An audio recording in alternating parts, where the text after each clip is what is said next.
Au nom du fabricant M-Cube, nous vous remercions d'avoir fait l'acquisition d'un appareil Biocon 700. Dans ce tutoriel, vous allez apprendre à utiliser votre appareil d'échographie vésicale de façon sécuritaire, tout en accélérant la prise de lecture et en obtenir de meilleurs résultats. Un guide de formation et d'orientation accompagne ce tutoriel. Veuillez vous y référer pour les questions fréquentes d'utilisation et les précautions à prendre pour garantir une fiabilité de longue durée de votre appareil. Avant de prendre une mesure, assurez-vous que l'équipement utilisé est en bonne condition, sans obstacle et prêt à l'usage. Le visuel de l'écran bien ajusté est près du patient. Pour démarrer l'appareil, appuyez sur le bouton de mise en marche jusqu'à ce que le menu de départ s'y affiche. L'indicateur d'état de la batterie à l'écran vous permet d'évaluer quand il sera nécessaire de recharger. Sélectionnez le type de patient. Pour la sélection enfant, il faudra respecter les limites de grandeur et de poids. Pour les femmes qui ont subi l'hystérectomie, veuillez sélectionner homme. Assurez-vous que le patient est confortablement couché sur le dos. Appliquez le gel ultrason sur la tête de la sonde avant de commencer une lecture. Localisez l'os pubien pour mieux vous orienter. Tracez-vous une ligne imaginaire du nombril à l'os pubien et placez la sonde sur cette ligne de 3 à 5 cm de la surface de l'os pubien. Tenez la sonde en respectant l'orientation du patient qui est indiquée sur la sonde et appuyez une fois sur le bouton scan de la sonde.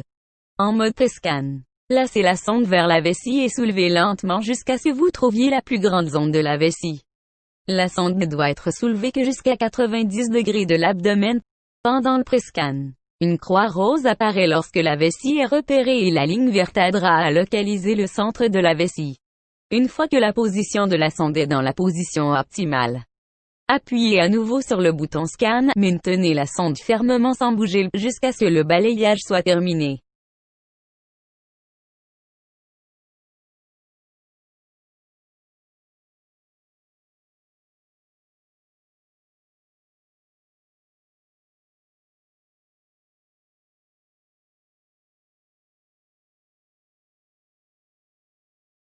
Une fois le scan terminé, la mesure peut être évaluée par les informations obtenues.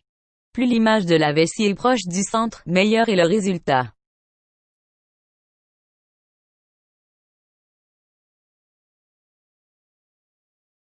Voici quelques exemples de mauvaises orientations pour rendre des lectures. Les résultats ne peuvent être garantis dans ces cas. Ne déplacez pas la sonde d'un côté à l'autre. Ne retirez pas la sonde jusqu'à ce que la lecture soit terminée. Ne pas orienter l'angle de la sonde à plus de 90 degrés. Mettre la sonde dans la position appropriée. Si vous avez besoin de refaire la lecture, simplement réappuyez le bouton scan.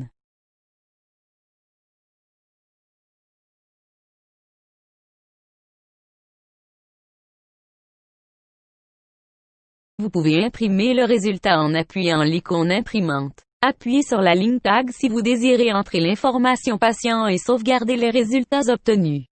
Pour effectuer une autre mesure, appuyez sur le bouton Nouveau patient.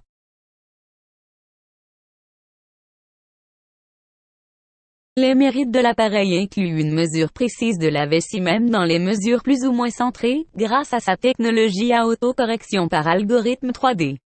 L'affichage des gros caractères sur l'écran couleur tactile permet de bien voir le résultat de lecture maximale obtenu pour éviter la confusion de la valeur à inscrire au dossier du patient.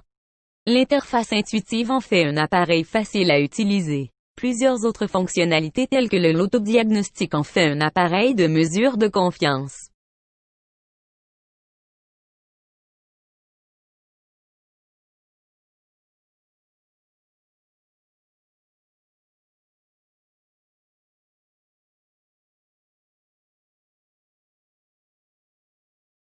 La sonde a été conçue pour être nettoyée à chaque utilisation avec des produits nettoyants et désinfectants, recommandés par le fabricant et votre institution. Évitez de nettoyer l'écran avec des produits à base d'eau javelisante de type Clorox ou Ajax car elles pourraient endommager l'appareil et la sonde prématurément. Si nécessaire, les résultats enregistrés peuvent être transmis à un ordinateur ou à un système de dossier patient informatisé. Si cela est nécessaire, parlez-en avec votre représentant. Merci d'avoir pris quelques minutes pour vous familiariser avec l'appareil Biocon 700 et n'hésitez pas à consulter la fiche de formation ou le manuel d'opération pour répondre à plusieurs questions.